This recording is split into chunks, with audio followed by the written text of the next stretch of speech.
Shalom Bapak Ibu Saudara-saudari yang dikasihi dan mengasihi Tuhan. Kita bersyukur hari ini Tuhan boleh memberkati kita. Mari kita datang kepadanya. Tuhan Yesus yang baik, kami mengucap syukur untuk kasih setiamu di dalam hidup kami. Terima kasih ya Tuhan kalau hari ini kami boleh ada sebagaimana kami ada. Kami juga mau menyerahkan untuk hidup kami sepanjang hari ini. Kiranya juga Tuhan boleh menolong kami, sehingga kami boleh melakukan apa yang menjadi kehendak-Mu di dalam hidup kami. Sebentar kami juga akan baca firman-Mu. Kiranya ini juga boleh menolong kami, sekali lagi mengerti apa yang menjadi kehendak-Mu. Kami berdoa ya Tuhan, di dalam nama Tuhan Yesus Kristus. Haleluya. Amin.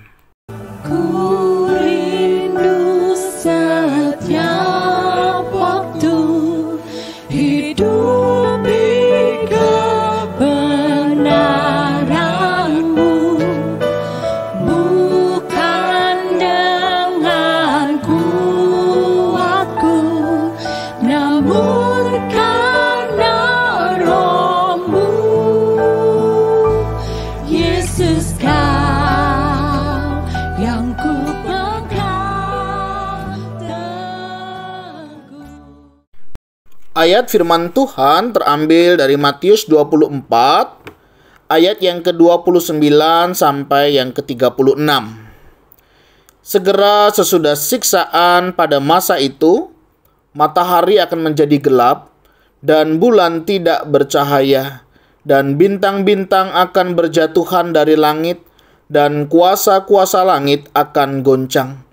Pada waktu itu akan tampak tanda Anak Manusia di langit, dan semua bangsa di bumi akan meratap, dan mereka akan melihat Anak Manusia itu datang di atas awan-awan di langit dengan segala kekuasaan dan kemuliaannya. Dan Ia akan menyuruh keluar malaikat-malaikatnya dengan meniup sangkakala yang dahsyat bunyinya, dan mereka akan mengumpulkan orang-orang pilihannya dari keempat penjuru bumi, dari ujung langit yang satu ke ujung langit yang lain. Tariklah pelajaran dari perumpamaan tentang pohon ara. Apabila ranting-rantingnya melembut dan mulai bertunas, kamu tahu bahwa musim panas sudah dekat. Demikian juga jika kamu melihat semuanya ini, ketahuilah bahwa waktunya sudah dekat, sudah di ambang pintu. Aku berkata kepadamu, sesungguhnya angkatan ini tidak akan berlalu sebelum semuanya ini terjadi. Langit dan bumi akan berlalu, tetapi perkataanku tidak akan berlalu. Tetapi tentang hari dan saat itu tidak seorang pun yang tahu, malaikat-malaikat di surga tidak, dan Anak pun tidak, hanya Bapa sendiri. Amin. Demikianlah firman Tuhan. Mari kita merenungkannya. Bapak Ibu Saudara yang dikasihi dan mengasihi Tuhan, beberapa waktu satu sahabat saya ngajak ngobrol dengan saya. Kemudian dia bertanya, ini sudah bulan apa ya? Saya percaya pertanyaan itu bukan mau menanyakan ini bulan Juni atau bulan Juni begitu saja. Bukan berarti maksudnya tidak tahu, tetapi lebih mempertanyakan, bukankah seharusnya ini sudah musim kemarau begitu? Kenapa ya kok hujan seringkali masih sering turun? Bukankah seharusnya kalau sudah musim kemarau itu sudah tidak ada lagi hujan yang turun? Nah, Bapak Ibu Saudara yang dikasihi dan mengasihi Tuhan, tanda-tanda alam dulu kita masih bisa tahu ya, dari bulan sekian sampai bulan sekian itu musim penghujan ya. Dari bulan sekian sampai bulan sekian ini adalah musim kemarau. Sehingga orang akan bisa menentukan kapan dia akan bercocok tanam, misalnya tanam padi begitu di musim penghujan. Dan nanti mereka akan biasanya menanam palawija pada saat musim kemarau. Nah, hal-hal itu ketika diketahui, petani akan lebih mudah ketika nanti mereka akan bercocok tanam. Nah, itulah gambaran yang Yesus sampaikan di dalam sebuah ilustrasi yang dia juga sampaikan. Petiklah sebuah pelajaran ketika ada ranting-ranting yang melembut dan mulai bertunas, yang artinya berarti musim panas itu sudah dekat. Kita bisa diajak untuk melihat tanda-tanda alam yang ada di sekitar kita. Tetapi bagaimana kita melihat tanda-tanda kedatangan Tuhan yang kedua? Ada beberapa orang ragu, bahkan mempertanyakan, benarkah Yesus itu nanti akan datang yang kedua? Kalau memang datang, kapankah waktunya? Bukankah hal ini juga sudah disampaikan, dibicarakan, sudah cukup lama? Bahkan orang tua kita terdahulu, sampai kita hari ini waktunya pun belum tiba. Benarkah itu nanti akan datang? Dan benarkah ini sebuah kebenaran? Bapak Ibu Saudara, kalau kita ditanya kapan waktunya, tentu saja kita tidak bisa menjawab besok, lusa, atau mungkin tahun depan.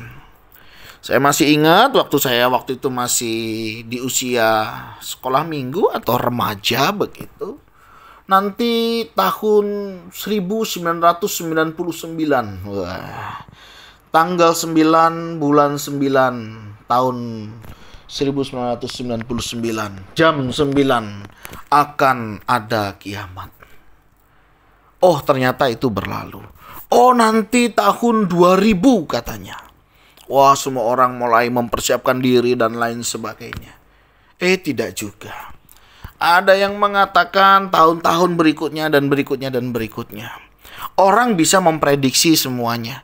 Tetapi berbicara tentang kedatangan Tuhan yang kedua, tidak ada seorang pun yang tahu. Bahkan di ayat yang ke-36, tentang hari dan saat itu tidak seorang pun yang tahu. Malaikat-malaikat di sorga tidak, dan anak pun tidak. Hanya Bapa sendiri. Nah, Bapak Ibu Saudara, yang jelas Yesus akan datang, iya. Waktunya kita tidak ada yang tahu. Kapan? Karena hanya Bapa kita yang tahu. Saya sempat bertanya kenapa kok hanya Bapa saja yang tahu? Kok anak enggak? Kok yang lain juga tidak?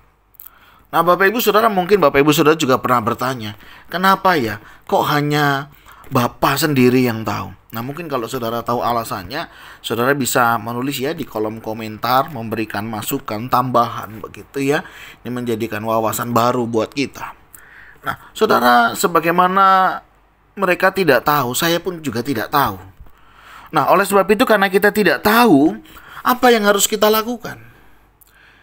Tentu belajar dari bagian ini kita harus mulai belajar peka akan tanda-tanda zaman yang ada pada saat ini. Firman Tuhan hari ini memberikan beberapa tanda, misalnya matahari akan menjadi gelap dan bulan tidak bercahaya, dan bintang-bintang akan berjatuhan dari langit dan kuasa-kuasa langit akan goncang. Pada waktu itu akan tampak tanda anak manusia di langit, dan semua bangsa di bumi akan meratap, dan mereka akan melihat anak manusia itu datang di atas awan-awan di langit dengan segala kekuasaan dan kemuliaannya.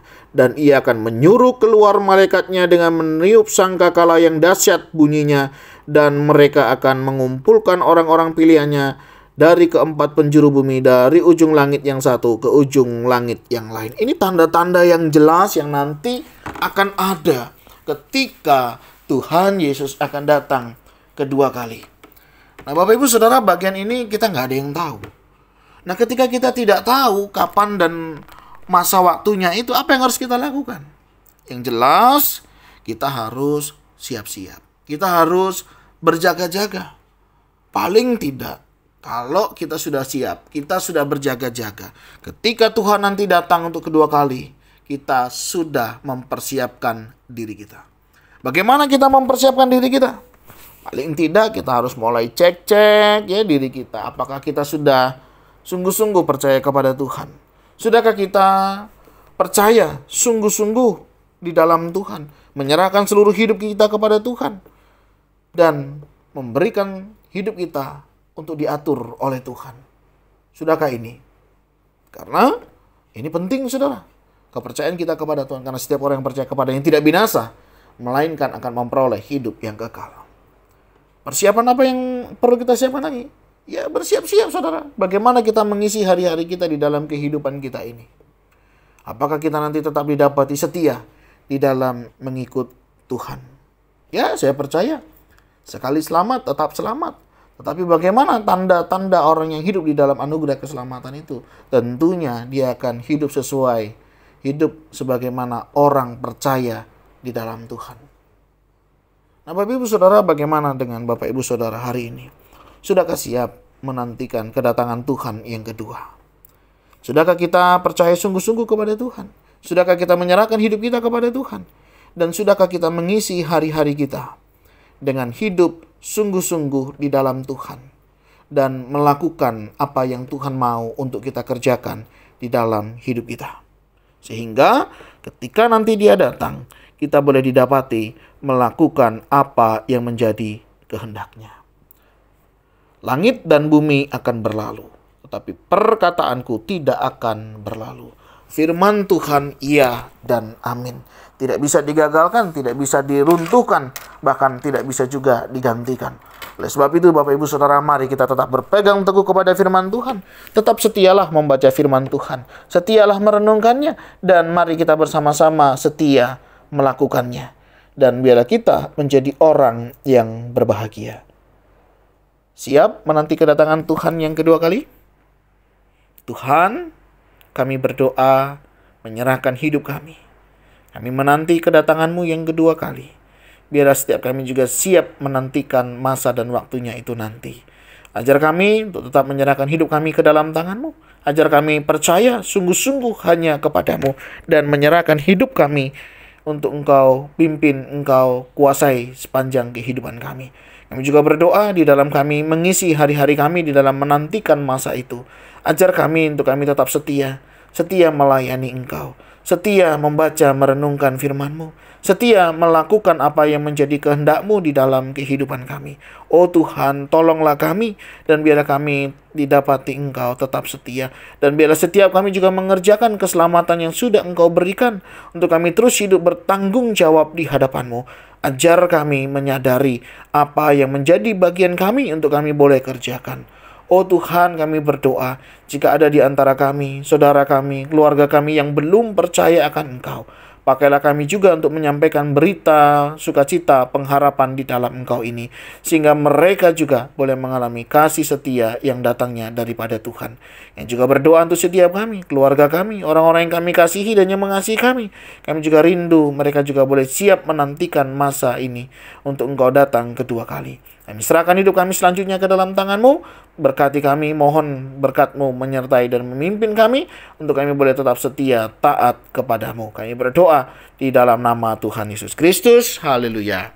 Amin. Bapak Ibu Saudara, demikian renungan kita hari ini. Kiranya boleh menolong, mengingatkan kita, untuk kita boleh melakukan apa yang menjadi kehendak-Nya di dalam menanti kedatangannya yang kedua. Tuhan Yesus memberkati kita sekalian. Shalom.